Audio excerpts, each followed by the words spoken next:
siempre. ¡Viva la patria! Combatiremos la corrupción, la de ahora y la de ayer, y la que podría venir, la de adentro y la de afuera. La revista de opinión Democracia, los temas realmente relevantes, analizados con la visión crítica del periodismo libre.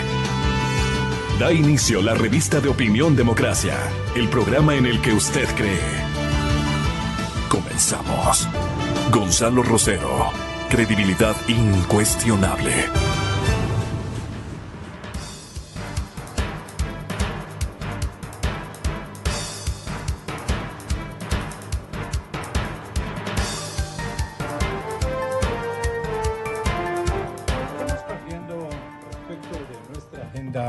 Primeras intenciones.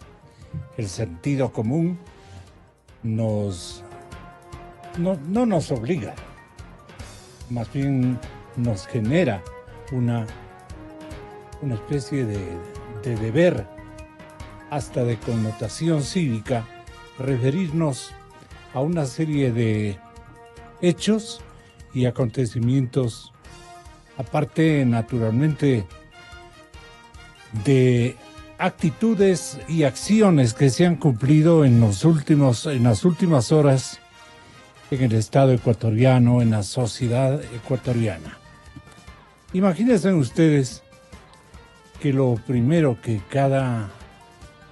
con quien nosotros nos entrevistamos, saludamos, es el comentario naturalmente de Carapaz, el éxito de este gran ciclista ecuatoriano, que nos está legando, adelante doctor, que nos está legando un ejemplo, por acá doctor, aquí hacemos todo un poco en vivo, ¿no?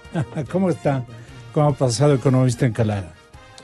Ya les anuncio y les ofrezco mi cordial bienvenida en términos públicos, pero yo quería destacar esto. La lección que debemos rescatar, como decía el presidente Moreno, todos los ecuatorianos de cualquier tipo de formación académica, para los que realmente la hemos obtenido a medias, en parte o totalmente, los que exhibimos diplomas de nuestras especialidades, la gente no es culta. Todos somos cultos.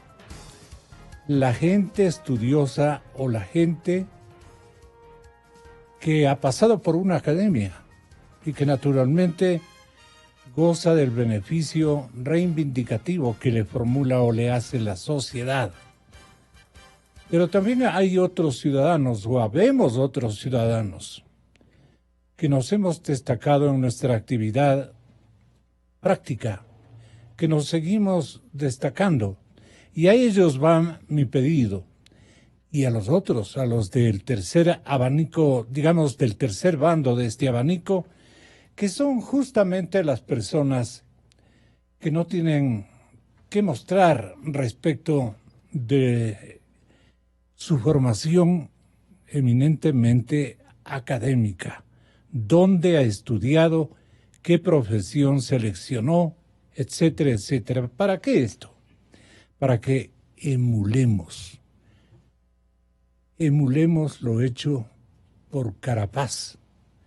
Richard viene recorriendo desde la loma seguramente de sus abuelos o de sus padres, las áreas de terrenos propios en esa Carchi luchadora, agrícola por excelencia, comerciante también, lechera también, muy lechera.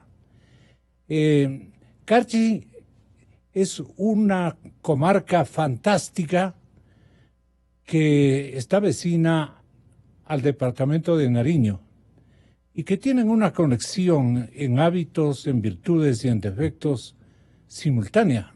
Si defecto es cantarle un poco al idioma, si defecto es en estos tiempos trabajar duro y decir con el Carchi no se juega. Esto lo acaba de exhibir Richard y estamos muy agradecidos. porque queremos aprovechar de esta circunstancia para emular.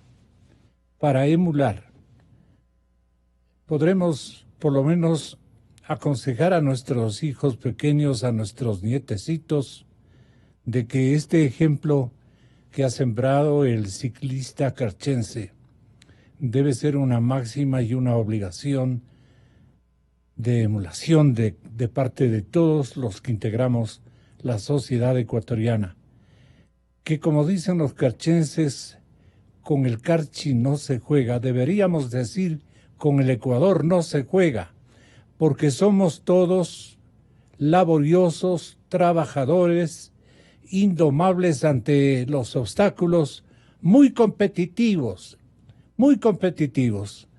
y llenos de una cosa maravillosa. En ocasiones la humildad, sin dejarse ultrajar. El carchense nos ha enseñado, nos ha ofrecido muchísimas lecciones. ¿Quién no tiene un familiar en la provincia del Carchi? Y ese familiar tiene como una orientación o como norte en la vida triunfar, emprender y ganar la batalla en favor de la vida de cada una de nuestras profesiones y ocupaciones. Por eso es que vamos nosotros a partir de este instante a hacer una serie de llamadas telefónicas que comenzamos con nuestro primer staff de invitados. Aquí está los respetables, en plural, los respetables. Ramiro Román, jurista distinguido, penalista en su especialización. Y aquí está también otro jurista notable, ex miembro de la Corte Suprema de Justicia, el señor doctor Mauro Terán. Y aquí está un joven economista, abogado, ¿no? Perdón, aquí sí, está muy bien, yo me equivoqué. Mil perdones, doctor Encalada. Pablo Encalada, también es un jurista entonces, también es un penalista. Señoras y señores, con tres juristas de extraordinario corazón, frente a la sensibilidad que debemos denotar los ecuatorianos agradecidos por este triunfo en el Giro italiano. Giro es una palabra latina y obviamente hay que darle la vuelta, repetirle a menudo en esta mañana y ojalá todos los días. ¿Qué nos falta? El Giro a la ecuatoriana. Darnos la vuelta, digamos, de lo que somos a lo que debemos ser. El ejemplo que nos ha dado Richard Carapaz, nos comentan aquí en el estudio, por ejemplo, un Mauro Terán, señor doctor, nuestros niños, no hablemos del parentesco o de la condición en la familia, nuestros chicos, los más pequeños de la familia, que para nosotros ya son familias más o menos numerosas. ¿Qué ejemplo tienen que recibir y asimilar del señor Carapaz, que tanto orgullo nos ha ofrecido, como en otras ocasiones nos ofrecieron muy pocos, pero distinguidos deportistas a los que los medios de comunicación no hemos olvidado? Y la lista ha estado en el líder informativo, en la columna inicial. También ha ratificado Carapaz los éxitos de fulano, sultano, mengano, no por despectivamente, no es mi forma, más bien son los cuadros de heroicidad, de éxito en la vida deportiva que nos han legado un ánimo especial desde esta antevíspera que ya veíamos venir el triunfo para el señor Carapaz en esta Vuelta a Italia. Así es que el Giro hay que repetirlo por respeto a los dueños de esta gira al territorio de la bota italiana, que ha sido una prueba muy, muy importante.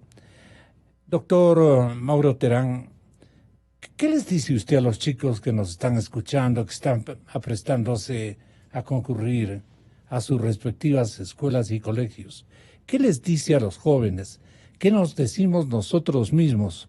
Predicar con el ejemplo, administrar adecuadamente, consultar y adiestrar a nuestros compañeros con más ahínco y, qué sé yo, con más ternura, con otro trato, para ser exactos.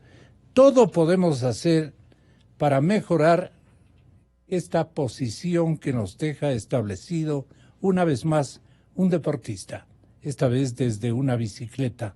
Hace un momento transmitían las imágenes de la primera bicicleta de Carapaz. Yo creo que todos hemos tenido la primera bicicleta, de alguna manera, ¿no? La primera bicicleta. En mi caso, yo tuve ayudando a mi madre en épocas de niñez, y digo delante con mucho, yo diría empacho, ¿no? Digo delante de todos los otavaleños y los imbaureños que me escuchan. Yo ayudé a mi madre cantando, decía en ese momento, pero aparte de que soy cantante, o era cantante, yo canté en la quina, cantaba los números, y esa fue mi mejor manera de ayudar a mi madre, que en temporadas se dejó llevar por ese negocio, pero ahora vaya a saber qué tipo de quina instalaba mi madre en el parque central de la ciudad de San Luis de Otavalo. Es bueno, vean, hasta para demostrar o denotar lo que debemos aprovechar de este éxito deportivo de el Richard, que ha sido tan enunciado repetidamente por todos nosotros. Somos un hogar de Richard, eso hay que decir a los niños. ¿Qué nos falta a los ecuatorianos, doctor, para ser igual que Carapaz? Bienvenido y buenos días. Comenzamos por aquí la encuesta. Buenos días, Gonzalo. Buenos días a los contertulios y buenos días a la audiencia. Bueno, el triunfo ya se lo venía a venir. Y estas excepciones históricas que se dan de ciudadanos que con un esfuerzo excepcional nos dan grandes ejemplos, no solamente al Ecuador, sino al mundo. Nosotros ya estamos bordeando las viejas generaciones. Lo interesante es que vemos que las nuevas generaciones se convierten en ejemplo de las nuevas generaciones. O sea, entre las nuevas generaciones y novísimas se están dando ejemplos valiosos, y eso es positivo para el Estado, eso es positivo para la sociedad, porque hay una dinámica generacional, yo diría un tanto, pero que va a ser muy positiva para los avances del Estado ecuatoriano. Lamentablemente las viejas generaciones estamos fracasando en aquello, en el ejemplo. Justamente lo que estamos viendo en los mismos días en que celebramos un triunfo, en que celebramos el resultado positivo y glorioso de un esfuerzo, estamos viendo cómo también se están ejecutando acciones totalmente negativas y duras para nuestras generaciones, como aquello de empezar a descubrir las barbaridades de la década pasada. Y eso pues son buenos ejemplos, esos no son buenas proyecciones para nuestras generaciones, pero pienso que si llevamos adelante y se llega a sanciones ejemplificadoras, eso sí va a ser muy positivo para las nuevas generaciones. Y a eso tenemos que llegar. Y a eso Muchas tenemos gracias, que doctor. consolidarnos. Está en la línea telefónica el general que ganó la batalla del Cenepa, exalcalde de Quito, personalidad robusta de nuestra sociedad.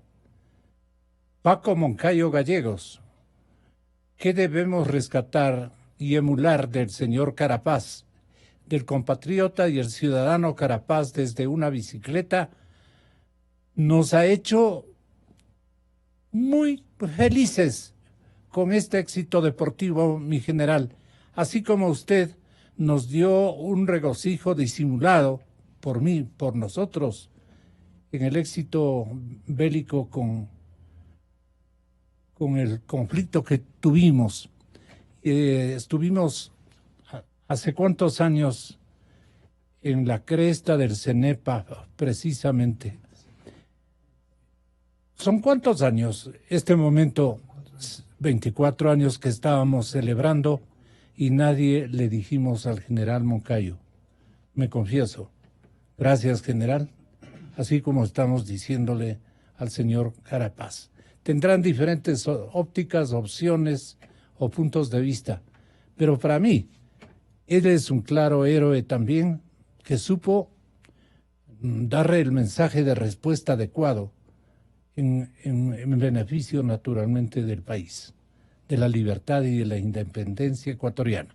Así es que, general, ¿qué nos deja y qué nos enseña especialmente, no a nosotros, o también a nosotros, general Moncayo, pero mucho a nuestros niños ecuatorianos, que estábamos precisamente celebrando el Día del Niño? Aquí vino la gran entrega en un envoltorio gigante de Richard Carapaz. General Moncayo, buenos días. Buenos días, Gonzalo. Un saludo muy especial a toda la audiencia. Creo que el Ecuador entero vibra como en las grandes hazañas de sus hijos, de emoción, de felicidad por este que ha sido un logro de Richard Carapaz, pero que ha puesto la bandera tricolor, la amada bandera tricolor, en lo más alto del deporte mundial.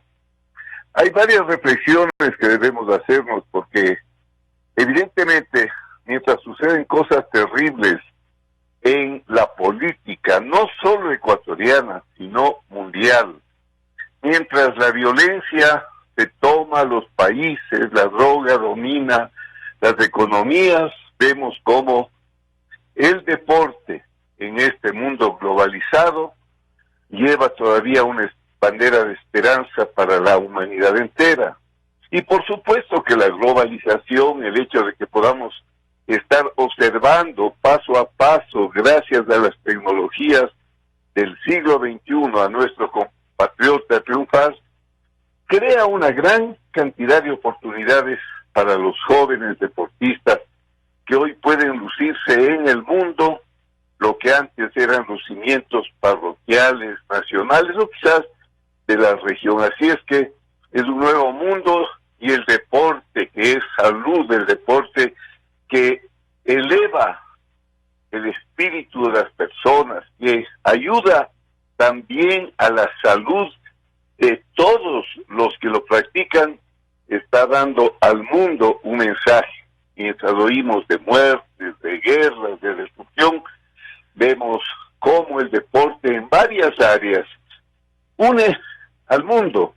Están gentes de todos los países compitiendo y gana esta vez, qué hermoso, un carchense, un ecuatoriano. Así es que debemos hoy celebrar el papel del deporte, de la actividad física en la creación de valores, porque más allá de una enorme resistencia física, de una fuerza de voluntad incomparable, están valores de preparación, de disciplina, de resistencia, que debemos aprender los ecuatorianos.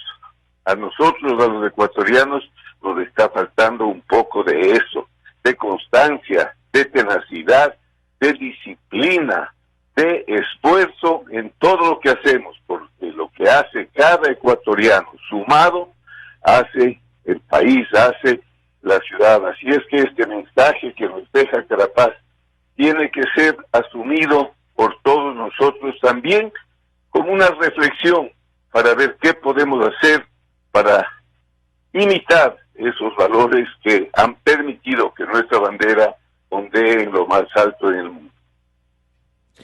Emular desde cualquier lugar que la circunstancia nos ha deparado este momento en la vida nacional sería la lección que nos deja Richard Carapaz. Y yo quiero a un miembro de la juventud académica, jurista muy importante y a una edad que no llega ni siquiera a los 35 años, tal vez 38, entonces yo fui generoso con usted. Estoy con el doctor Pablo Encalada y usted tiene que agradecer también a la vida porque se conserva como mucho más joven de lo que debería. No es 38 años tampoco una edad muy avanzada que digamos, ¿no? El jurista está para decirnos ¿qué debemos emular del triunfo de Richard? Bueno, muy buenos días, licenciado Rosero, buenos días a los panelistas, buenos días a toda su audiencia. Yo creo que lo que hay que hacer respecto de este histórico triunfo que nos ha dado Richard Carapaz es agradecer.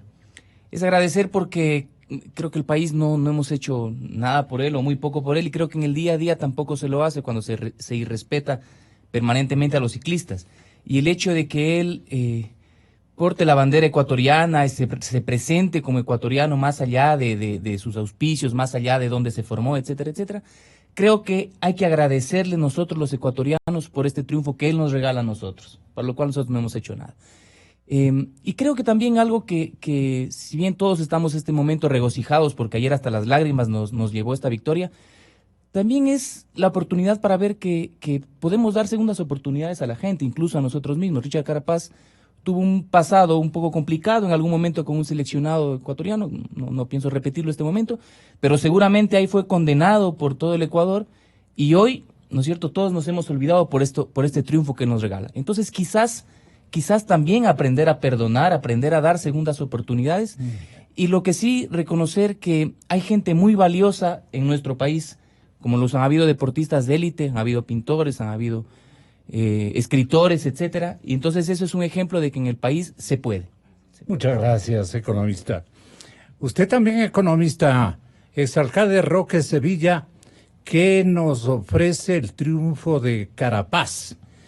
¿Qué tenemos que emitir como un mensaje de respuesta y como una acción muy competitiva con su triunfo todos los días en cada uno de los estamentos donde nos toque laborar por el bien del país? Exalcalde de Sevilla, ¿cómo está? Buenos días. Buenos días, Gonzalo, un saludo cordial. Yo creo que lo primero que tenemos que agradecerle a Richard es las emociones tan profundas que nos provocó el día de ayer. Eso de ver ondear la bandera ecuatoriana y escuchar el himno nacional como agradecimiento y símbolo del esfuerzo que hizo Richard durante estas 21 etapas, me parece, de la carrera del Giro. Creo que fue profunda, ¿no? Todos nosotros se nos fue las lágrimas, la emoción fue profunda, así que es lo primero que tenemos que agradecerle. Pero la otra cosa que me llama la atención de él es la alegría que él tiene en hacer este deporte, su espíritu que me parece maravilloso, un joven con una sonrisa siempre en los labios, y eso es otra de las cosas que da mucha admiración. No debemos olvidarnos además del espíritu de equipo que él tiene y cómo en la etapa anterior a la última, la penúltima, cómo trata él de ayudarle, de asistirle al otro miembro del equipo para que pueda hacer el podio. Eso llamaba la atención, que alguien que lleva la camiseta rosa esté arriesgando su posición tan excepcional por ayudarle a un compañero. El otro pequeño gesto que me parece muy hermoso es la presencia de su esposa, su madre, su padre y sus dos hijos el momento de recibir el premio en el podio. Eso dice mucho del valor que se da a algo que los ecuatorianos tenemos especial cariño, que es la familia. No se diga la calidad que demostró desde el punto de vista deportivo.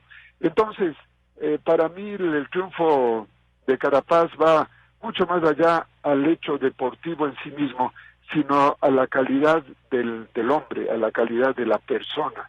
Y eso creo que es un modelo que deberíamos nosotros emular y tratar de ser así completos, holísticos en nuestro espíritu, no solo ser un gran deportista, no solo ser un gran profesional, ser un gran padre de familia, ser un esposo que ama a su esposa, ama a sus padres, que es alegre y que es un gran compañero. Esos elementos de la calidad humana creo que se pudo resaltar en el caso de Richard, y eso me parece algo admirable. Muchas gracias, exalcalde Roque Sevilla. Muy sentidas sus palabras. Muy de acuerdo con usted, todos los que estamos siguiendo este programa. Hasta siempre, Roque. Si yo siguiera preguntando a nuestras personalidades, a los personajes más importantes del país, que lo voy a seguir haciendo si tenemos un poquito de tiempo, pero tenemos que atender también nuestra agenda. No obstante, el ciudadano y su responsabilidad, el ciudadano y su beneficio ético hacia la República, hacia la sociedad, el manejo cuidadoso, el manejo honorable de los recursos del Estado, se han hecho presente en una clarísima y efectiva coincidencia, efectiva para una concienciación precisamente de todos nosotros. Con las platas ajenas o las propiedades ajenas no se debe jugar, no se debe lastimar a nadie, porque esta radioemisora, por ejemplo, es de mis hijos. El que sigue a continuación es mi hijo Álvaro, a la cabeza de este pelotón, pero es nuestra emisora, del colectivo familiar, nuestra estación de radio, forjada con muchos sacrificios, con ejemplares actitudes, empeños y especialmente consistencia, perseverancia, que es lo que nos enseñaron a nosotros en su tiempo nuestros mayores. Entonces, ahora viene la parte complicada.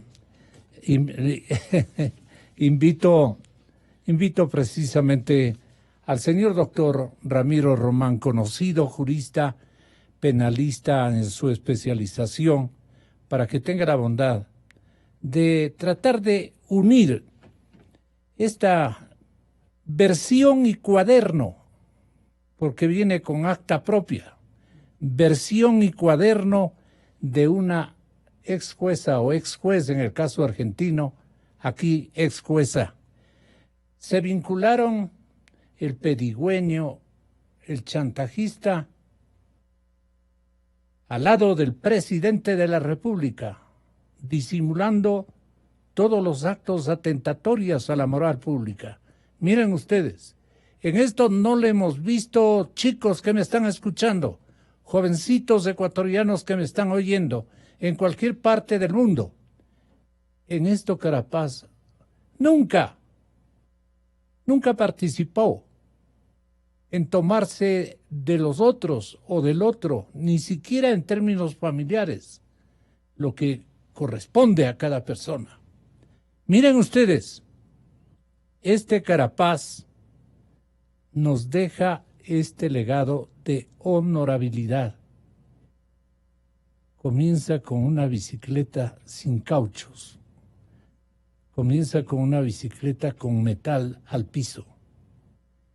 En tierras y empedrados, seguramente de su infancia, porque quienes conocemos al norte del país sabemos cómo estaban construidos esos caminos y carreteras donde ensayó su práctica nuestro héroe hace algunísimos años. Pero bien, señoras y señores, aquí está para que comencemos, aparte de su saludo en esta ocasión, con el tema de la versión y cuaderno de la ex jueza que acaban de vincular también al exsecretario jurídico, por donde pasaban todas las contrataciones públicas de gran equivalencia.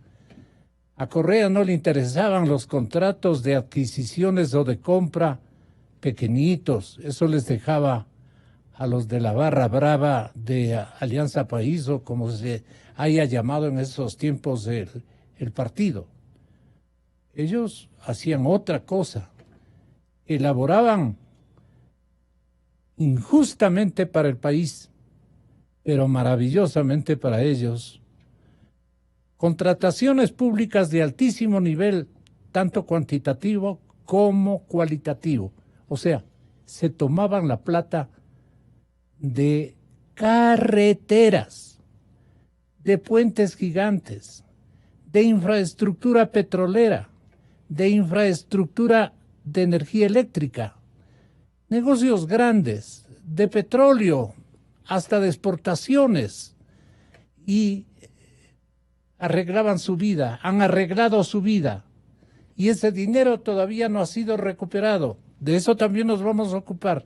Tengan la bondad, perdonen, pero hoy quiero aprovechar para insistirle al Ecuador de que los valores humanos, como dijo el general Moncayo, los valores éticos y morales tienen que volver a ser reivindicados. No solo reivindicados, sino practicados. Tenga la bondad, doctor Ramiro Román, con nosotros y su mensaje. Buenos días, mi estimado Gonzalo. Un saludo al doctor Mauro Terán, al doctor Pablo Encalada, a todos los ecuatorianos y ecuatorianas, y felicitarnos todos. Primero yo comienzo así. Yo creo que los ecuatorianos y ecuatorianas tenemos que felicitarnos todos, porque primero estamos orgullosos.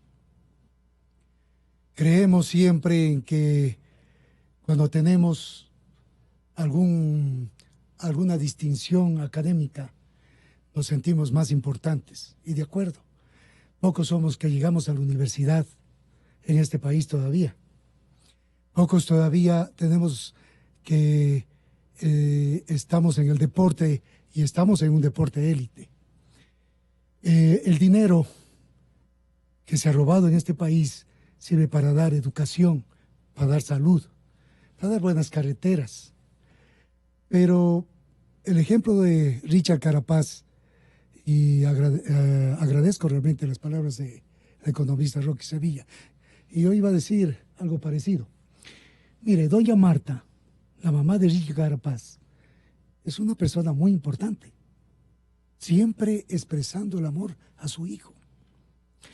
La señora Rosero, tengo entendido que en el Cachi, la familia Rosero, es extensa, sí. Muy importante ya. Pero como compañera, siempre cuidando que Richard Carapaz esté en el deporte, que entrene. Y claro, yo entiendo a Richard Carapaz cuando con sus dos pequeños hijos, que son niños infantes, que eso es algo tan importante también de entender. Pasa al podio y dice, vean, aquí están también mis niños, están unos ecuatorianos pequeños y también son del triunfo. Y cuando él habla, después dice, hay que agradecerles también a ellos, por eso han pasado al podio y los he traído acá, porque ellos han visto el sacrificio, pero también me han apoyado, porque han esperado a que yo termine de hacer entrenamiento, etcétera. Tal vez a ellos no les da mucho tiempo.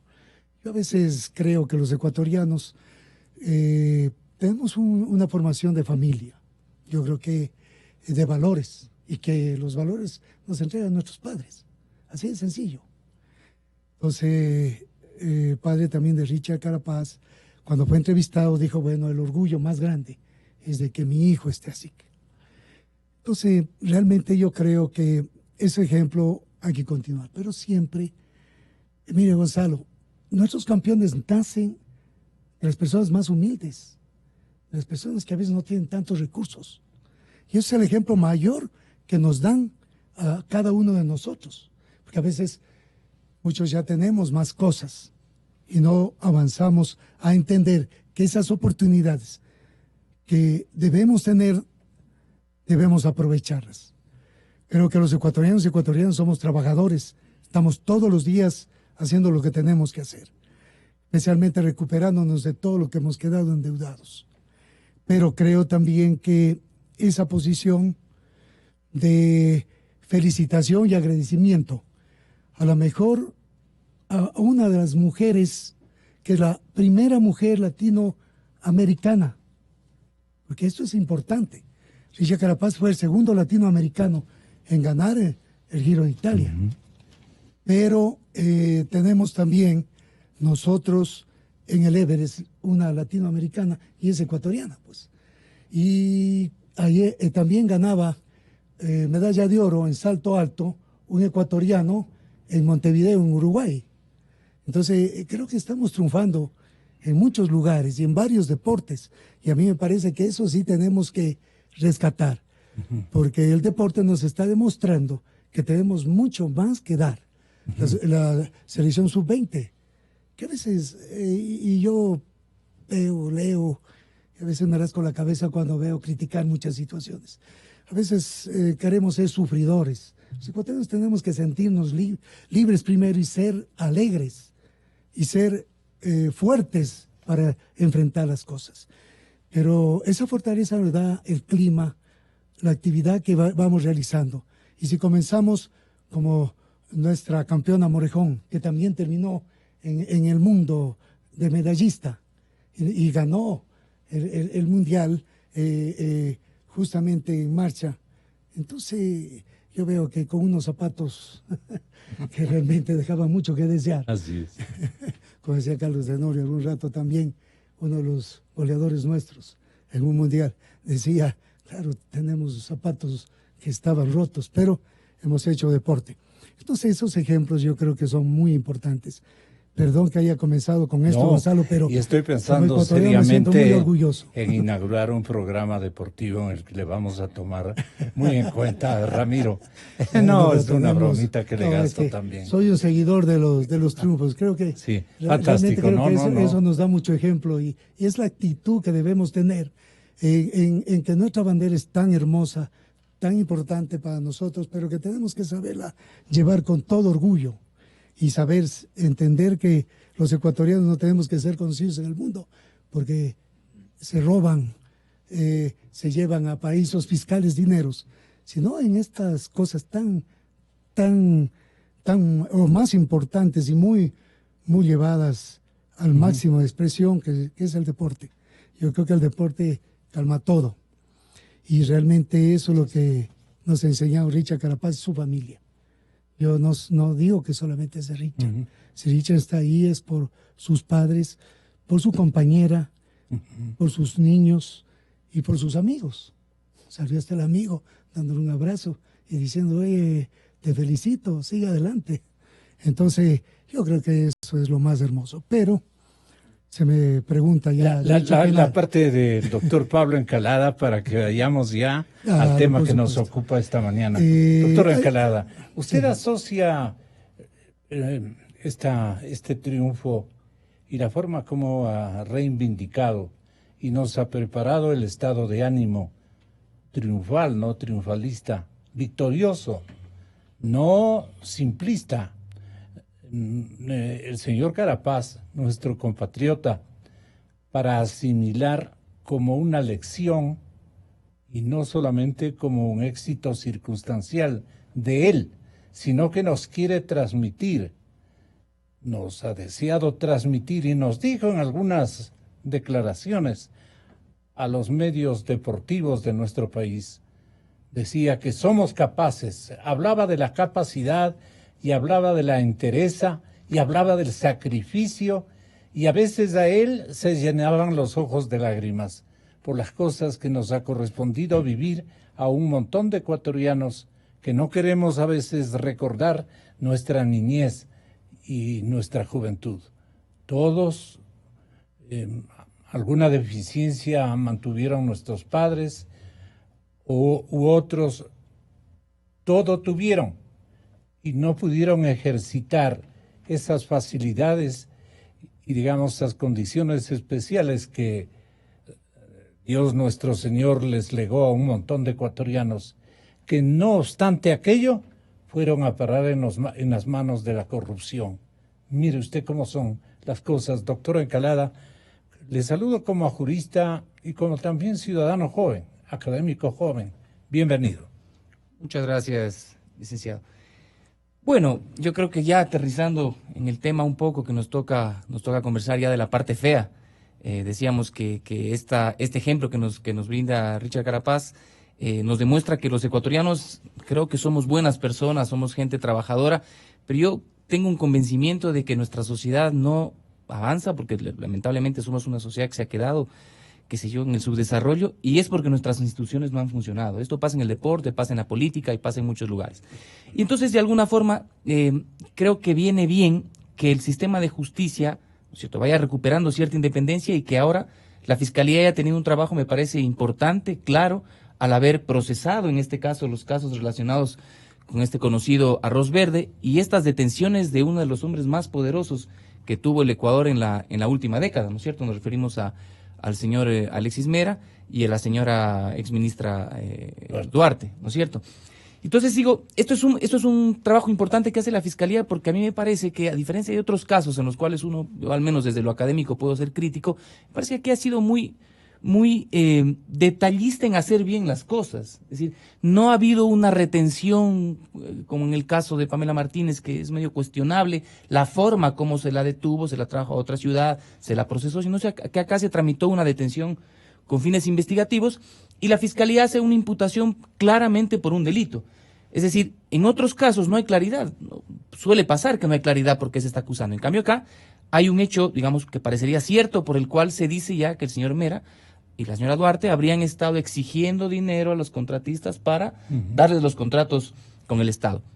Entonces aquí lo primero es eso, distinguir los procesos. Se trata de otro proceso penal, más allá de que esté relacionado con el mismo caso de arroz verde, que de alguna forma fue publicado de forma valiente, creo, por el señor Villavicencio, más allá de que creo que el origen, dicen que tiene origen en el propio exgobierno, ¿no? De ahí parece que saldría la información, sino cómo obtienen los correos electrónicos.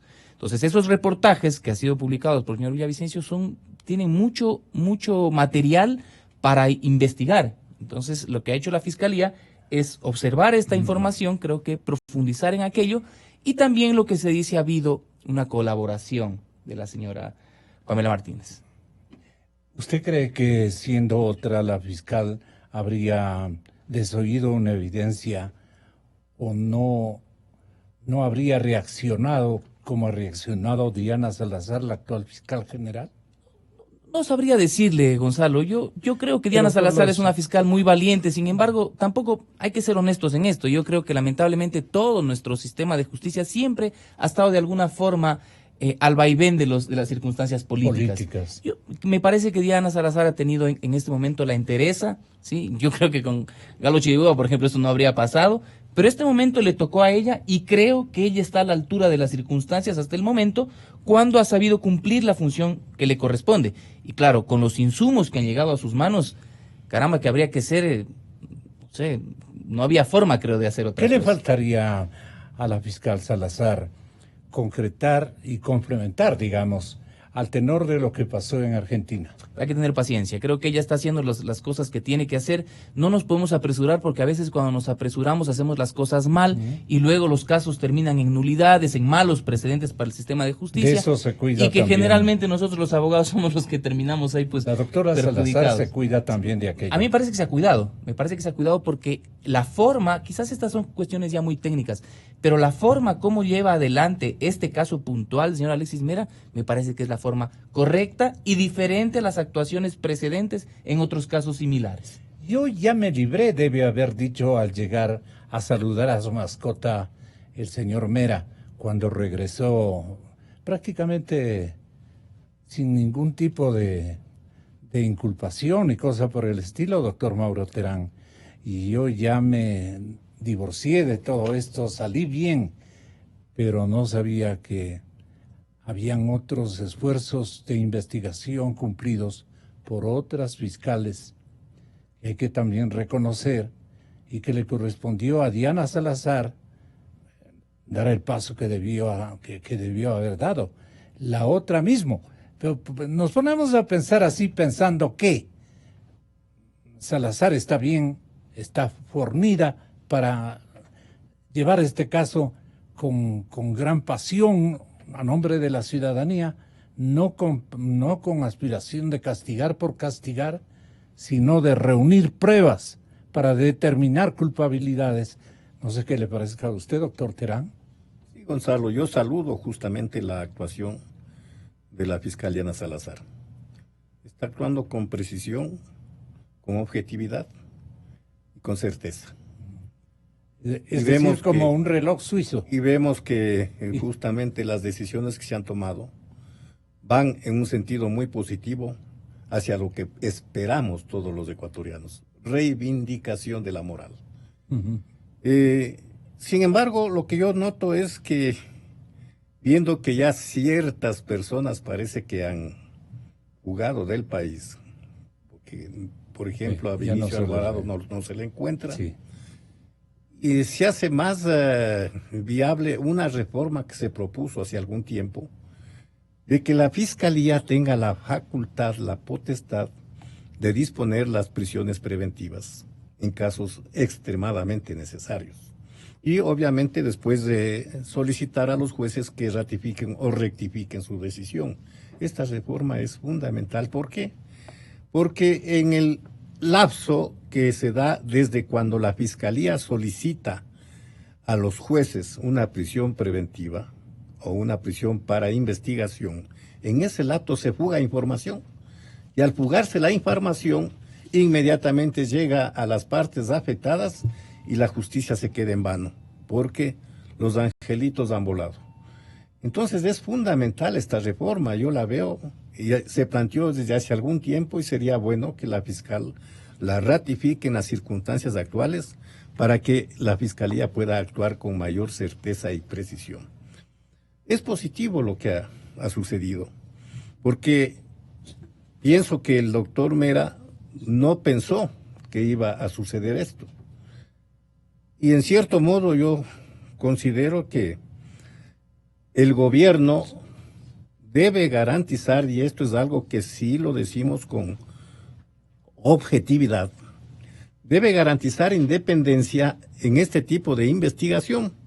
Porque yo pienso que el siguiente paso debería ser la incautación de las computadoras personales del doctor Mera, las computadoras de la asesoría jurídica de la presidencia e inclusive las computadoras del bufete jurídico de propiedad de Alexis Mara. No una libreta. Esas computadoras debe haber maravillas y debería procederse a esa incautación, porque los datos que se van a generar son muy positivos. Yeah. Entonces yo por eso digo, el gobierno debe generar en las circunstancias actuales independencia en este tipo de investigación.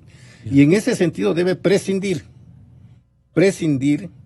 de la doctora Joana Pesantes, que es la discípula predilecta y principal de Alexis Mera y que de alguna forma puede entorpecer cualquier tipo de investigación que se haga en este sentido. La señora sabe algunas circunstancias que envolvieron a todo este proceso del despacho presidencial, perdonando o animando, disimulando o negando, reclamando incluso. La Secretaría Jurídica tiene que con conocerse gritos. mucho. Ella estaba allí escuchando y además había esa famosa cámara y todo lo demás, de la cual ella era una meticulosa hacedora, seguidora. Sí, tiene usted muchísima razón. No, pero le pregunto al otro invitado, tenga la bondad, si podría, Ramiro, aquilatar y sopesar, digamos, esta sugerencia que está formulando su colega de transmisión. Tenga la bondad, doctor. Bueno, ahora hablemos de lo malo. Hablemos del derecho penal. El derecho penal se usa para los que consideramos la sociedad que son malos. ¿Qué es lo que sucede realmente dentro de esto? La Fiscalía con oportunidad y mínima intervención penal. Eso quiere decir que cuando se interviene en derecho penal, ya la Fiscalía ha pasado a un estadio de que ve que hay tipos penales, hay delitos y hay culpables. Entonces, en esta parte yo creo, si bien es cierto, la doctora Diana ha mantenido una posición muy profesional. Desde mi punto de vista es muy profesional. Primero, no tenemos que se hace bulla, se trabaja en forma somera y claro, hay efectos concretos. Y dentro de los efectos concretos tenemos cabezas concretas. Pero yo no sé si es que esas cabezas son las mayores cabezas que tenemos de todo el problema. La primera parte realmente tenemos en que hay una señora Pamela Martínez, que de lo que se conoce parece que colabora con la Fiscalía. A veces se habla de las cooperaciones, en los actos de corrupción, especialmente en el tema de corrupción. Y cuando se habla en el funcionalismo penal, en Europa se lo hace mucho, y estamos copiando a medias todavía. Realmente los partidos políticos son enriquecidos con dineros de diferentes maneras. Y en este caso vemos que es justamente de la Odebrecht, que es una empresa corruptora en Sudamérica que ha hecho hasta suicidar presidentes, ya porque quiero dejar claro eso. Y ahora aparece ya no un señor como fue antes con el señor Glass, ahora aparece el señor de Sousa. Y el señor de Sousa dice, sí, se entrega, pues. Y ahí tenemos nosotros anotado en el cuaderno de doña Pamela Martínez. Ahora se debe conocer el caso del cuaderno, entonces. Porque hay un cuadernito, hay anotaciones. Pero yo decía, tal vez el doctor Mera tenga un libro, bueno, porque conoce una multiplicidad de casos. Eso es de fácil deducción. Pero en el medio probatorio que tenemos, que se está manejando, existe estos documentos. Y este documento, por ¿qué pasó en Argentina, Ramiro? Bueno, tengo entendido que ya sí se trabajó la teoría de la prueba. Se trabajó la teoría de la prueba justamente manejando la materialidad. Se lo hizo objetivamente dentro de la investigación, se lo transmitió al caso, a la investigación y al proceso, lo que se había encontrado en documentos, y por obvias razones también están las versiones, pues. Entonces yo creo que doña Pamela Martínez ha sido la persona que además, quiero dejar claro, tengo entendido que la doctora Diana Salazar como fiscal ya tiene un testimonio para el juicio. O sea, yo lo veo que está preparándose al juicio. Y hay otra cosa, porque este rato, claro, pide 90 días para la instrucción, pero en los 90 días también puede vincular. ¿Y por qué yo trato también las vinculaciones? Porque hay anotaciones que dicen BP, vicepresidente. Entonces habría que ver quién es el vicepresidente en aquel tiempo, pues. ¿Acaso ya no está preso? Y SP, señor presidente, ¿quién eres en ese entonces? ¿O todavía está fuera del país? Entonces yo creo que aquí el señor Gras y el señor Correa, solamente en las siglas, habría que irlas mencionando, porque la investigación tiene que continuar por obvias razones. El proceso penal todo el tiempo investiga. Estamos en un proceso y tiene que seguirse investigando. Pero está la señora Martínez, está la ayudante de ella, también aparece el señor de Sousa, la señora Duarte, está el señor Mera, y claro, si puede tener libros o no, el señor Mera, con el rechazo realmente, como ecuatoriano, yo digo que los ecuatorianos no podemos estar acostumbrándonos a que venga la prepotencia, que en una audiencia se insulte a la fiscal y se le diga de todo, porque se ven afectados o se creen perseguidos políticos. Yo creo que realmente eso debe parar. Esas cosas no pueden suceder, hay que respetar la autoridad y básicamente que se defiendan. Yo creo que el derecho a defenderse lo tiene todo el mundo. Pero quiero dejar claro también de que está el señor Alvarado, que esté prófugo o no, espero que Interpol Internacional ahora sí nos ayude, pues, a los ecuatorianos, y que eso la Cancillería, la Presidencia de la Corte Nacional y todo el trámite que hay que hacer, realmente se lo haga con toda la eficiencia. Yo creo que la actuación de la doctora Camacho ha sido clara, también en las posiciones. Y un comentario realmente a lo que decía mi doctor Mauro. El fiscal retiene, pero después hablamos de detener. Y eso es antes de un proceso, pues. La retención y la detención es antes de un proceso. Pero la privación de libertad, que ya entramos en materia, en el efecto del proceso, realmente se hace algo que es muy necesario. Si hablamos de conclusión, ¿Qué existe en este momento 5 años.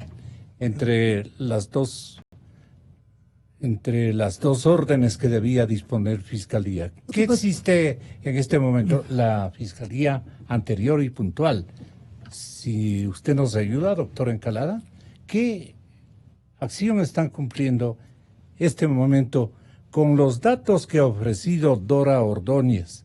Seguramente al señor secretario anticorrupción de la Presidencia de la República, pero yo otorgo más bien como realización y ejecutoria procesal, digamos, a la fiscal Diana Salazar. No sé qué opina usted, doctora Encalada. A ver, el tema es que hoy se ha iniciado un nuevo proceso penal, ¿no es cierto?, en contra del señor Mera y la señora Duarte. Ellos están procesados por un delito de concusión. Mera está con prisión preventiva y la señora Duarte con medidas alternativas a la prisión preventiva, porque la jueza Daniela Camacho consideró que al tener un hijo menor de edad, ella tenía las suficientes circunstancias para no fugar.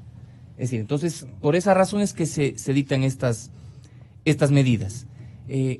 Algo que me parece importante que hay creo que mencionar en este punto es un análisis simple desde lo técnico, pero creo que consecuencias potentes desde lo político. Y es el hecho de que creo que a nadie los de este panel nos llamará la atención que lo más probable es que sean vinculados a este proceso penal el ex vicepresidente y el ex presidente de la República. Digo, no es este un comentario político, sino esta es una consecuencia jurídica necesaria de acuerdo a la información que se tiene en el proceso penal. Pero digo, la consecuencia potente desde lo político es que el delito de concusión por el cual están procesados no prescribe, licenciado Rosero. ¿Qué significa esto? Que probablemente, si llega a ser vinculado el expresidente Correa, él no pueda volver nunca más. Porque la orden de privación de libertad, o si se llegara a dar una sentencia, es imprescriptible, a diferencia del delito por el cual se encuentra procesado el expresidente Correa, que es el delito de secuestro, por el cual dentro de unos 10 años él ya podría volver. Pero por el de concusión, nunca más, porque es un delito imprescriptible. Para que ustedes, y especialmente nuestros oyentes, ustedes ya deben tener sus conclusiones propias por un análisis que ustedes realizan por obligación profesional todos los días. Mauro, Ramiro y Pablo. Aparece una nueva investigadora que seguramente, pienso yo, por su origen, ha sido designada por el señor secretario anticorrupción, señor doctor Granda. El asesor presidencial anticorrupción, con íntima amistad y siguiendo instrucciones seguramente del presidente Moreno, motivó y persuadió, convenció más que todo, a la doctora Dora Ordóñez, también su paisana, y le nombró subsecretaria de corrupción. Si él es ministro, ella sería subsecretaria anticorrupción. Entonces, la doctora Ordóñez explica el plan de prevención contra la corrupción que ha venido estableciéndose, doctor Mauro, ha venido estableciéndose en el sector público y privado. En el primero habrán convenios, Mauro, con instituciones del Estado, y los empleados se capacitarán en prácticas honestas, así dice por lo menos. En cambio, para los empresarios se creará la lista blanca de proveedores,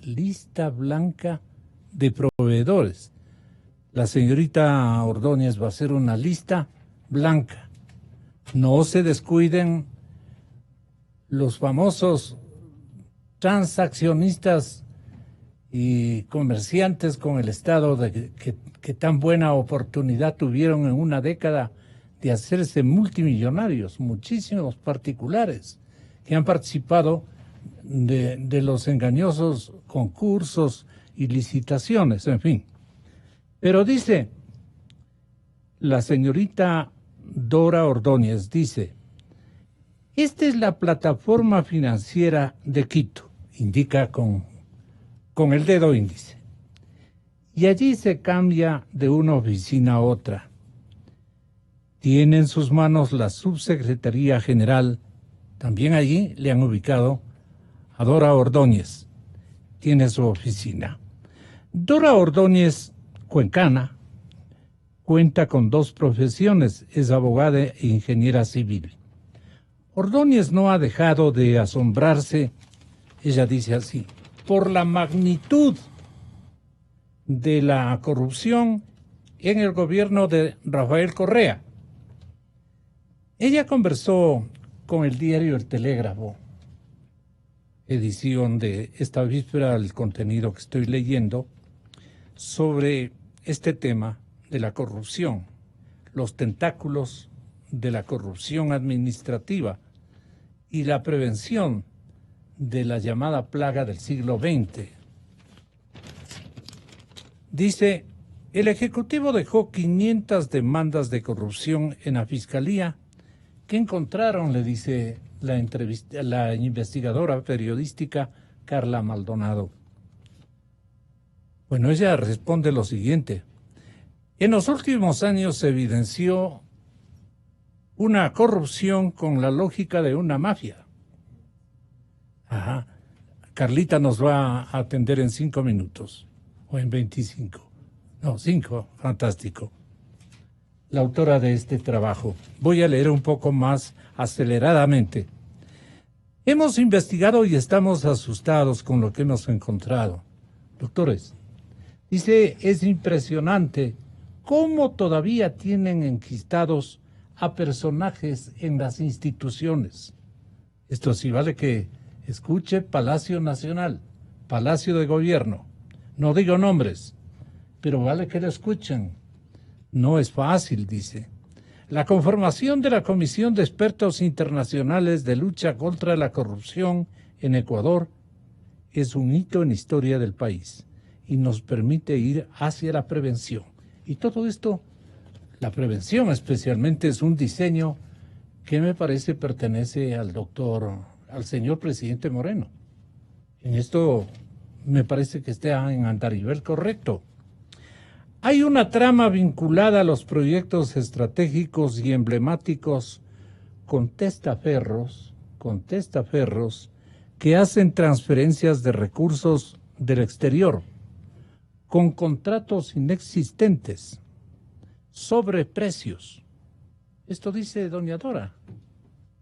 Obras sobrevaloradas, de pésima calidad, de baja calidad. Los documentos y algunas pruebas de todo esto han sido remitidos a la Fiscalía, pero esa entidad trabaja de manera independiente y la fiscal Diana Salazar ha dicho que no requiere de mayor apoyo que el de su propia voluntad. Ella no está esperando lo que diga el Ejecutivo.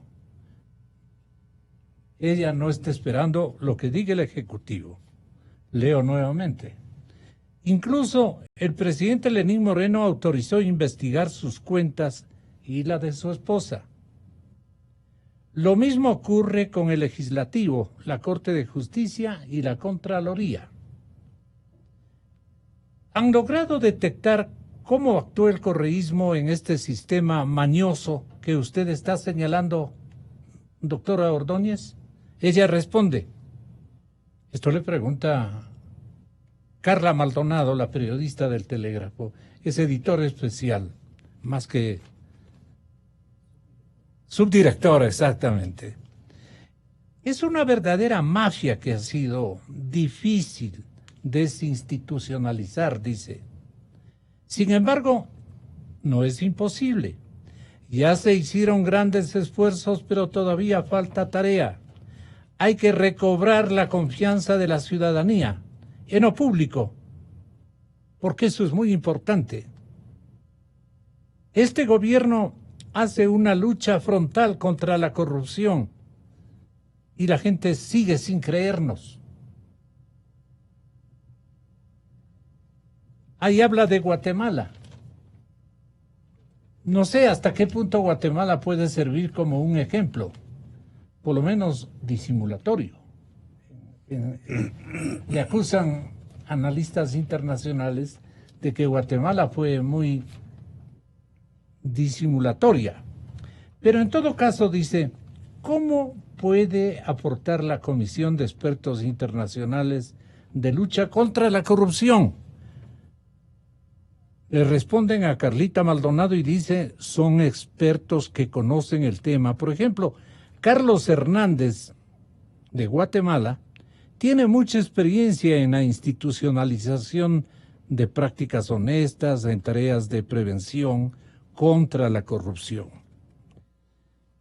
Dice, tienen un proyecto de ley de extinción de dominio, y esto es sumamente importante.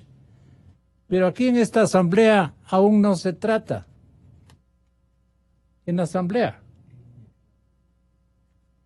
Aún no se trata. ¿Qué más le dijo, Carlita, a usted, la doctora Ordóñez? 1000 perdones por molestarle este momento, preparándose para lo que nos corresponde hacer este día lunes. Carla Maldonado, del diario El Telégrafo, va a tener la bondad de referirnos lo que como titular lleva un artículo amplio de una página completa en tamaño relativamente importante, y lo califican como el personaje de la semana, Dora Ordóñez. Y ella hace este titular: recuperar el dinero es muy complejo, pero no imposible. ¿Qué prácticas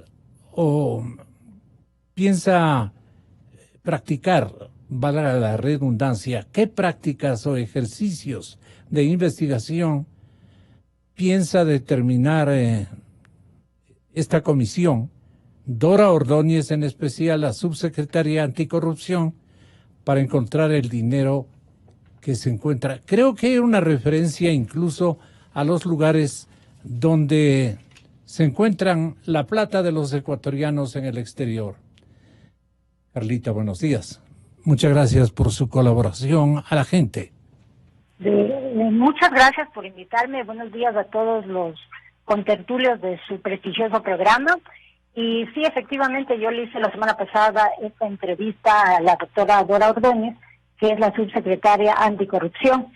Y ella dijo que efectivamente lo principal aquí era la decisión política que el gobierno había tomado para descubrir la corrupción, y que ellos en este momento se encuentran investigando dónde están los dineros, que hay un equipo grande que lo hace, que el tema es difícil, están rastreando en paraísos fiscales, incluso la doctora habló de un mapeo de todo esto, pero que dijo que también era difícil el tema porque los correístas todavía están infiltrados en algunas instituciones y que apenas se enteraban de lo que estaban haciendo ellos, enseguida cambiaban el dinero de un paraíso fiscal a otro fiscal.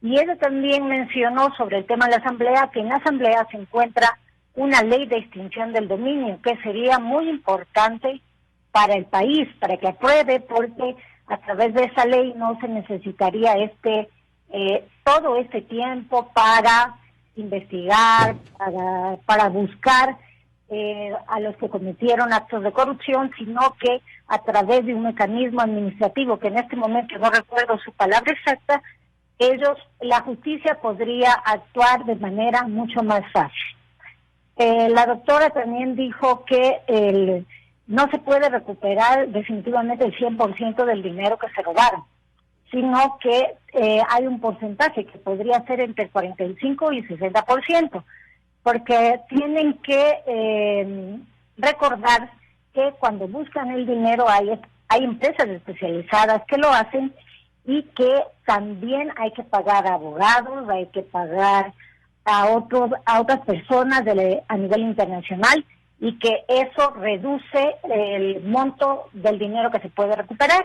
Pero también dijo que hay inversionistas que hacen esto en el extranjero y que esos inversionistas pueden estar interesados en buscar el dinero de la corrupción en el exterior, pero a cambio ellos también piden un porcentaje. No precisó el monto del porcentaje que cobran estos inversionistas, pero dijo que todo esto se está haciendo en el marco de lo que el presidente había anunciado cuando asumió el poder hace 2 años.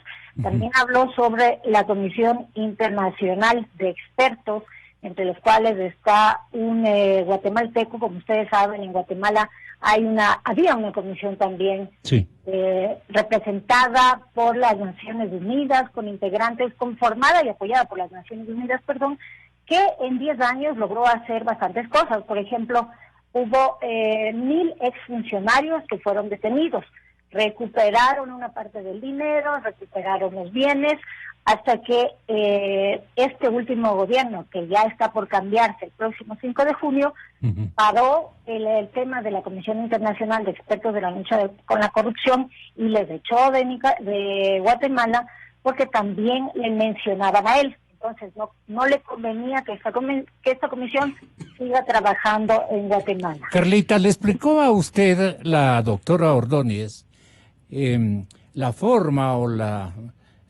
estrategia que ella utilizó para detectar dineros seguramente en paraísos fiscales o en una banca que aparentemente es sólida en prácticas éticas de tener dinero, pero que los principales rateros del mundo van precisamente a esas culturas y a esas ciudades y países tan poderosos que se visten de blanco y con batonas? Entonces, ahí dicen que nuestro dinero, especialmente del avión que utilizaba un determinado ser humano de este país, reiteradamente, y pasaba por la ciudad de Miami con un amigo de otro compatriota nuestro que le comunicaba todos los vuelos que realizaba hacia el Asia, de ida y de vuelta de estos aviones con solo el piloto, pero que llevaba algo y regresaba naturalmente con algún otro documento, pero ya en un sobre, o cómo será el asunto. Trato de ser un poco sigiloso en ese asunto, pero ¿cree que se puede buscar la doctora Ordóñez incluso en esos lares tan lejanos que seleccionó el que sabemos para mandar el dinero de todas las contrataciones públicas que él lideró? Sin decir nombres, desde luego, sí podemos hacerle entender a la gente. Tenga la gentileza, Carlita. Bueno, ella no especificó los países, en realidad dijo que era un grupo multidisciplinario que estaba investigando todo esto y que estaban haciendo un mapa de los recursos de la corrupción en el exterior. Ella dijo que habría una cantidad de testaferros que prestaron sus nombres para hacer empresas, aperturar cuentas y fingir ser contratistas. Entonces ella mencionó lo que les dije hace un momento, que se enteran de los procesos de investigación y de identificación de una cuenta en un paraíso fiscal y enseguida mueven esos recursos a otros paraísos fiscales. Pero no dijo específicamente si estamos rastreando, no sé, me estoy inventando, Andorra, por ejemplo, que se conoce que podría ser un paraíso fiscal, o las Islas Vírgenes en el Caribe, que también se conoce que es un paraíso fiscal, efectivamente. No mencionó nombres en concretos, solamente contestó de esa manera a mis preguntas. Hablaron de prevención, ¿verdad? Sí, eso es muy importante porque creo que antes no se había hablado. Ella dijo que sí, que se necesita un programa y un plan especial de prevención en la lucha contra la corrupción, para que las nuevas generaciones no crezcan pensando que la corrupción es algo común y que se normalice. Ella puso incluso un ejemplo, y en el ejemplo dijo que un niño que copia un examen no puede pensar que eso está bien y que es normal, porque no lo es. Entonces dijo que el programa era de educación y a largo plazo, pero también acá a corto plazo ella mencionó que se harían prácticas honestas en 10 instituciones públicas y aproximadamente se capacitarían a 3,000 funcionarios públicos para evitar estos problemas en Ecuador.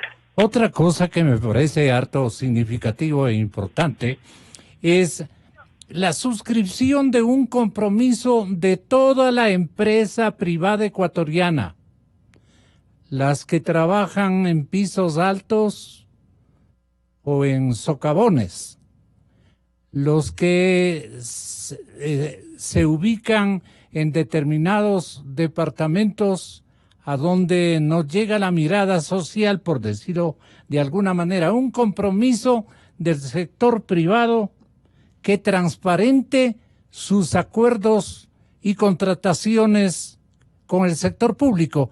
También creo que hablaron de eso, Carlita. Así es.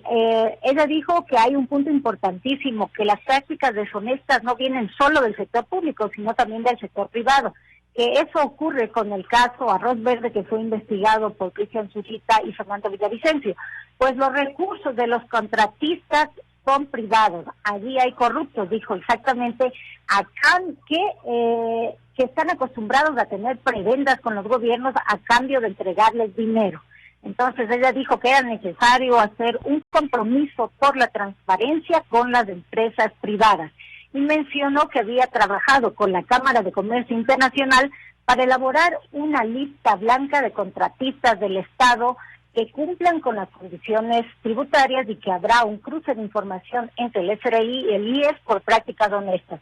Y ahora, lamentablemente, tengo que dejarles porque en este momento... No, pues le damos un abracito. Muchísimas gracias, Carlita. Y muchas gracias por llamarme. Desde luego. A la ciencia y a las contertulias. Hasta luego. Hasta luego, Carlita. Sí, pues ya estaba abusivo, ¿no?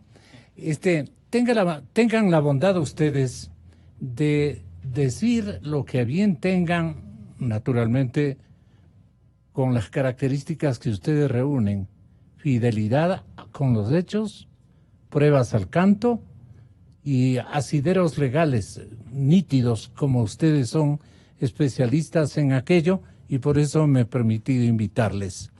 Ex parlamentario Mauro Terán en este orden, luego Pablo Encalada y finalmente Ramiro Román. En este orden, lo que quieran decirnos respecto a este tema o a otros temas que tengan de alguna manera una vinculación con este gran trabajo que está ejerciendo Dora desde la Subsecretaría Anticorrupción. Tenga la bondad, Mauro. Bien. Realmente llama la atención que en la Secretaría Anticorrupción se mantengan estos criterios que hemos escuchado. Primero, considero que para luchar contra la corrupción debe haber voluntad política expresa de luchar contra la corrupción. Y eso tiene que demostrarlo el régimen. Pero en este régimen no se ha visto esa voluntad política de lucha contra la corrupción. A mí me llamó la atención cuando se vetó totalmente una ley que se aprobó en la Asamblea, la ley anticorrupción, que mantenía una serie de disposiciones muy positivas. Se la vetó totalmente y ese veto impide que en un año se vuelvan a tratar estos temas de corrupción. ¿Qué presidente la vetó? El presidente Moreno. Él vetó totalmente la ley anticorrupción. Existen una serie de mecanismos que ya hemos señalado muchas veces aquí públicamente. Por ejemplo, en la contratación pública, primero prohibir la contratación pública directa. Es decir, la contratación a dedo bajo pretextos de excepcionalidad o de cualquier circunstancia, eso tiene que prohibirse totalmente. Se ha planteado, por ejemplo, la posibilidad de establecer la cláusula anticorrupción en toda la contratación pública. Una cláusula que penalice sobreprecios y la práctica de actos corruptos para la obtención del contrato. No se penalizarán en este momento. No está penalizado. Entonces, una cláusula anticorrupción en el mismo contrato ya establece la posibilidad de que si el contratista utilizó mecanismos no idóneos para obtener el contrato, inmediatamente tendrá que indemnizar al Estado, automáticamente. No, esos son mecanismos que pueden establecerse. Por ejemplo, lo que hemos venido señalando... Indemnizar porque habrá algún depósito listo para compensar un potencial... Hay mecanismos y en esos mecanismos puede haber la salvaguarda económica de no corrupción. Lo que hemos señalado, y eso... ¿Habrán contratantes? Claro, tiene que haber. Los contratantes honestos, sí. Contratantes corruptos van a correr. La ley de extinción de dominio, que hemos venido planteando desde hace algún tiempo. Este proyecto de ley la estableció justamente la Oficina de las Naciones Unidas contra el Crimen y la Drogadicción, contra el narcotráfico y el crimen. Y estamos viendo que algunos integrantes de esta comisión, que simplemente tiene carácter asesor, la Comisión Internacional tiene carácter asesor y no está muy limitada, o sea, es una comisión que va a cumplir un papel muy, muy secundario en el país. Pero de todos modos puede ser importante si sus objetivos son certeros. Entonces, seguro que se va a plantear la posibilidad de que se elabore la ley anticorrupción, es decir, la ley de extinción de dominio. La ley de extinción de dominio tiene una ventaja muy importante, porque es un procedimiento administrativo independiente de lo penal para la recuperación del enriquecimiento ilícito. Aquí lo que tenemos hoy es el estereotipo de que primero tiene que seguirse el juicio penal, declararse la culpabilidad y después de ello la recuperación de lo penal, de lo ilegítimo. Pero la ley de extinción de dominio establece lo contrario. Primero la recuperación de lo ilegítimo, del enriquecimiento ilícito, y después irá lo penal. Por eso se establece un procedimiento independiente. No tiene que ver nada con lo penal. Y este procedimiento, pues, abre una serie de perspectivas. Por ejemplo, la ley anticorrupción es atemporal. La ley la ley de extinción de dominio es atemporal. Y además le provee al Estado de mecanismos jurídicos para poder reclamar bienes en el exterior. ¿Qué saca el Estado? Con detectar una cuenta ilegal en el exterior, en un paraíso fiscal. Y para reclamar eso le van a decir, muy bien, pues si usted quiere que se paralice esta cuenta, pero ¿en base a qué elemento jurídico? ¿Cuál es el título jurídico que tiene el Estado para reclamar esto? Entonces ese título jurídico lo puede otorgar el mecanismo que, de acuerdo con la ley de extinción de dominio... un título jurídico, doctor. Por ejemplo, una persona, la ley de extinción se basa en este principio que dice: el Estado no le acusa de nada al ciudadano, no le está formulando ninguna acusación. Simplemente le dice: señor, justifique el origen lícito de sus bienes.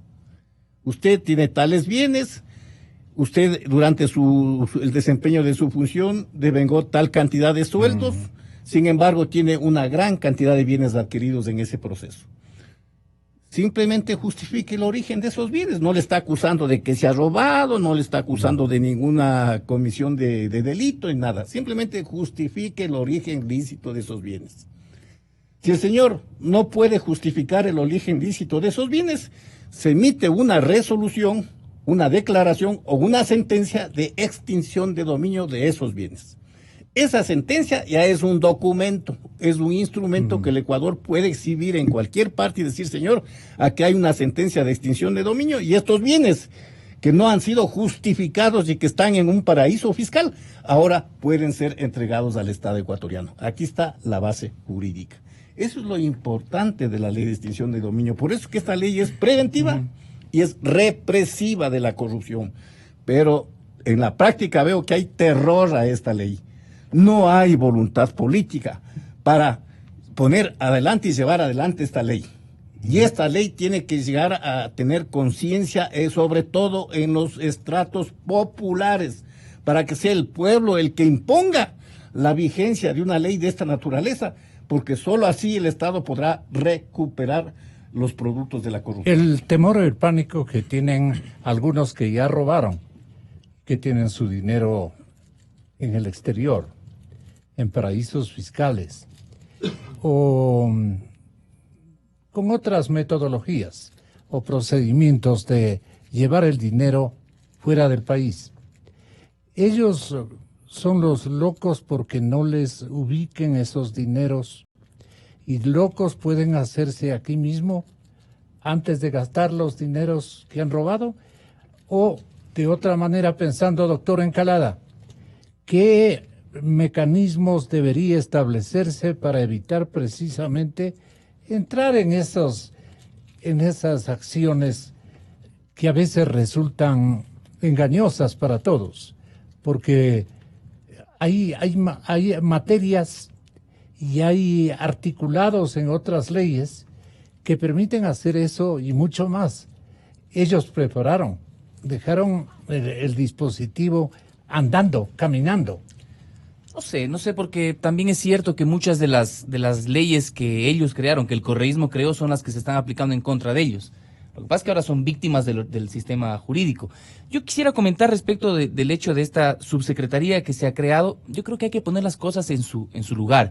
Quizás cuando tratamos de dar desde todos los estamentos del Estado, queremos dar respuesta a la corrupción, creo que se generan confusiones y el derecho penal pasa a tener una función simbólica de la cual la ciudadanía se siente en desconfianza. En este caso me parece que la subsecretaría anticorrupción tiene un rol más bien de carácter preventivo. Pero ahora, claro, a mí me parece que si realmente se quiere combatir la corrupción, lo que hay que hacer es darle más autonomía a la Fiscalía General del Estado. Hay que fortalecer a la Fiscalía General del Estado. No es suficiente con estas subsecretarías que simplemente lo que hacen es un carácter ahí político, de mensajes. A mí me parece que deberían concentrarse en la prevención de los delitos y dejar a la Fiscalía y al sistema de justicia que combatan la corrupción cuando esto ha ocurrido.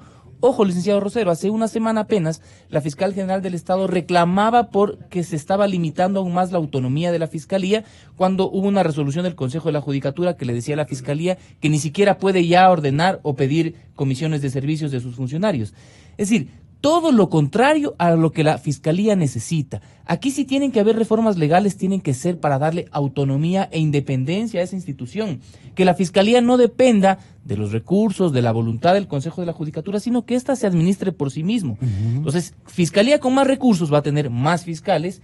Y algo que sí me parece importante y que no se dice es capacitación de sus funcionarios en la investigación de los delitos de corrupción. Porque la investigación de los delitos es muy diversa. No es lo mismo investigar un homicidio, investigar narcotráfico, no es lo mismo que investigar un delito de corrupción. Son cosas muy diferentes. Y a mí sí me parece que aquí hace falta capacitación de los funcionarios. No porque sean incompetentes, sino porque uno necesita especializarse en las diferentes ramas del derecho. Entonces, por ejemplo, ¿cómo puede ser posible que se investiguen delitos de corrupción y no se incauten las computadoras? Solo por poner un ejemplo, no estoy criticando ningún procedimiento en particular, pero ¿cómo no hacer un allanamiento a las oficinas, a los domicilios de estas personas, incautar las computadoras, extraer la información, ver los teléfonos celulares para ver cuáles eran los nexos que tenían entre los particulares, las empresas y los funcionarios públicos? Entonces, esto se logra solo con recursos para la Fiscalía. ¿Qué les ha impedido ejercitar lo que usted dice? ¿O qué pretexto han puesto los que han visitado determinadas dependencias privadas o públicas? Lo que ha pasado históricamente en la Fiscalía, por lo menos en los últimos años, no hablo de la de hoy, es falta de liderazgo. Es fiscales generales que han estado ahí simplemente ganando un sueldo, haciéndole el coro al poder político de turno y no se han preocupado por la institución. Entonces, la Fiscalía General del Estado es una institución venida a menos.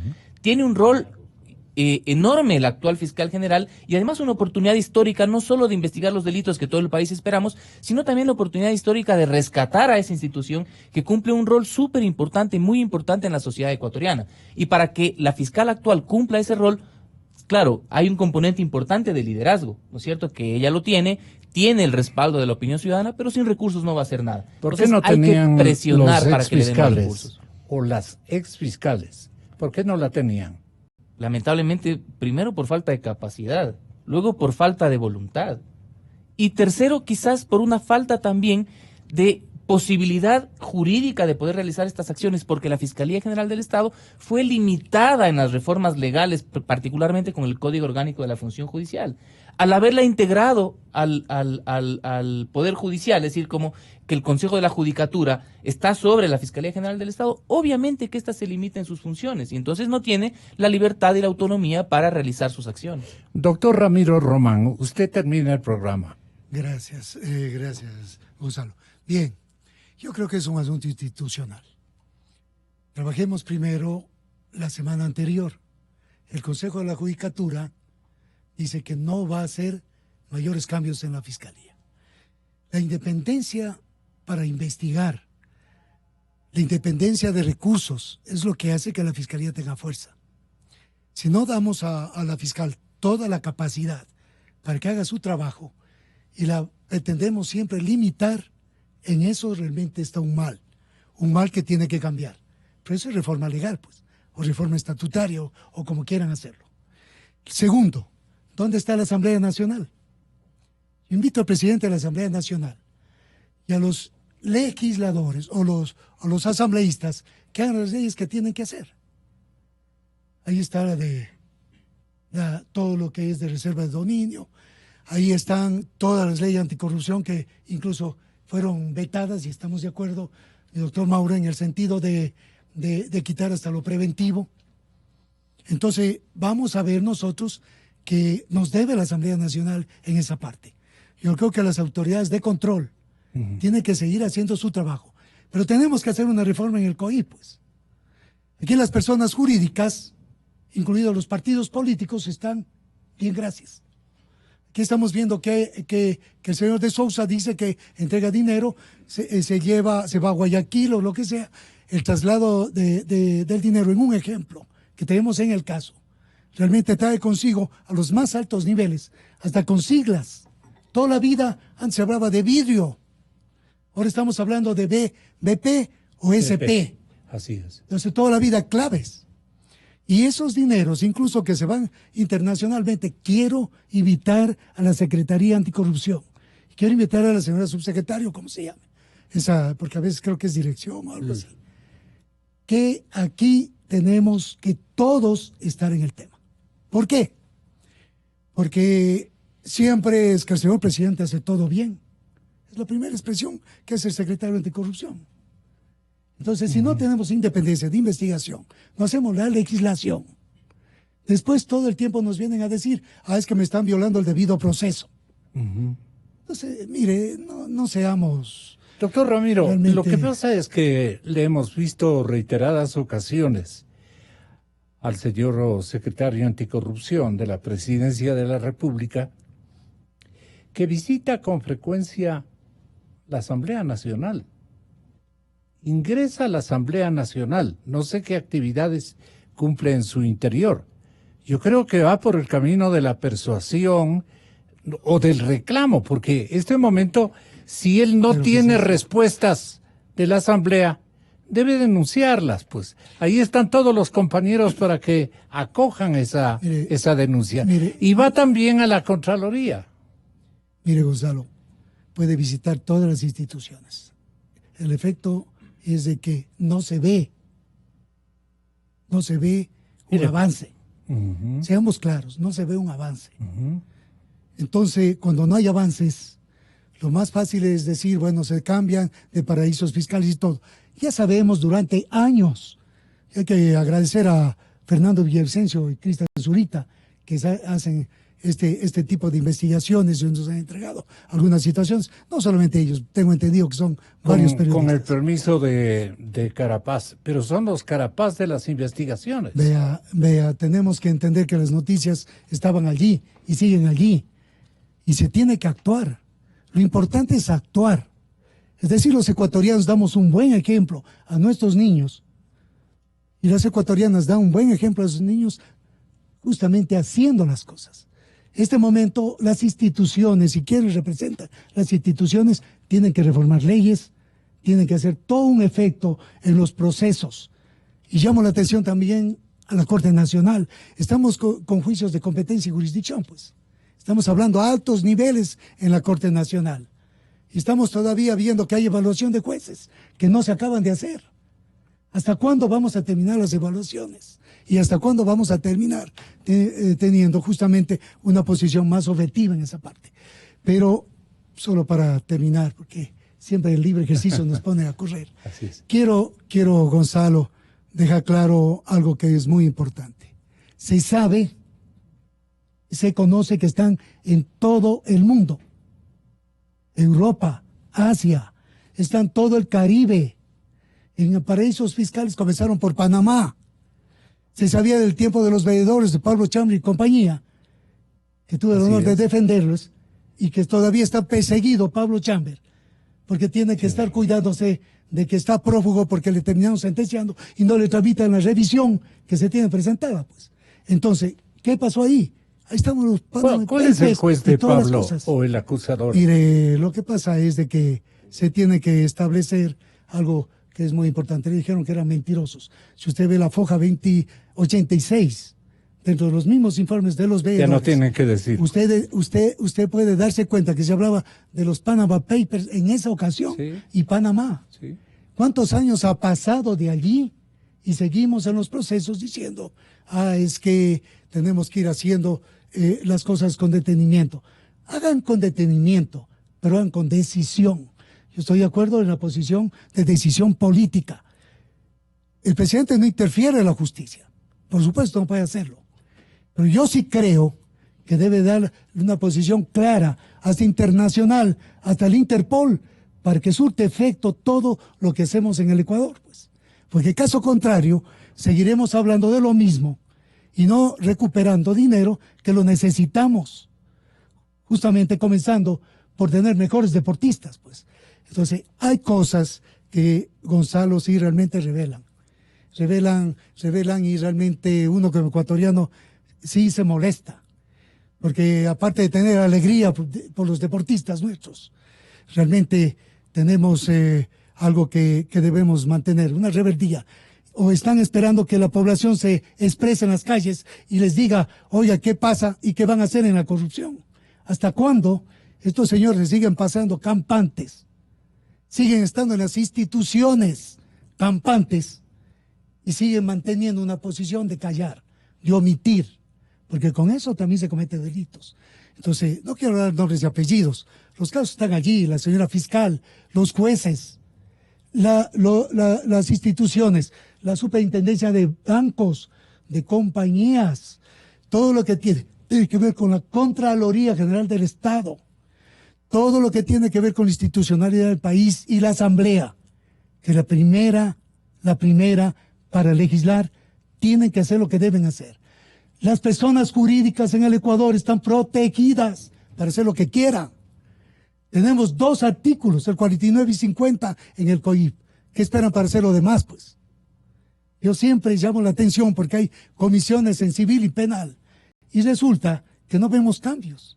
Entonces, cuando no tenemos ese tipo de cosas, vamos a ver los toros de lejos. Es decir, los ecuatorianos comunes que vivimos a pie y luchamos para que nuestros hijos y nuestras familias sigan adelante. Lo único que tenemos que estar viendo es que aparecen prepotentemente enfrentando a la fiscal y diciendo, yo soy perseguido. Esto tiene que acabar. Yo creo que algún momento los ecuatorianos y ecuatorianas tenemos que entender que no podemos ser bobos. Discúlpeme, somos pacíficos, los ecuatorianos somos pacíficos, pero tampoco podemos pasar a ese plano. Ver que las cosas están allí y que en el mundo se nos diga, claro, porque van a ser empresarios, se llevan de $1.000.000 para arriba. Y resulta que, claro, ya son todos aquellos que van a otros países con todas las prebendas, pues. Y todas las prebendas significan que están desde Hong Kong hasta Panamá y de Panamá a Hong Kong. Entonces solo es cuestión de tomar aviones, ya no los presidenciales. Espero que sirvan para que traigan a Richard Carapaz y a su familia por lo menos. Que eso sí nos alegraría a los ecuatorianos y no para estar enviando dineros a paraísos fiscales y tapándolos. Aplausos para mis invitados. Buscando la verdad. Inicio de espacio promocional y publicitario. La noticia del momento. Mujer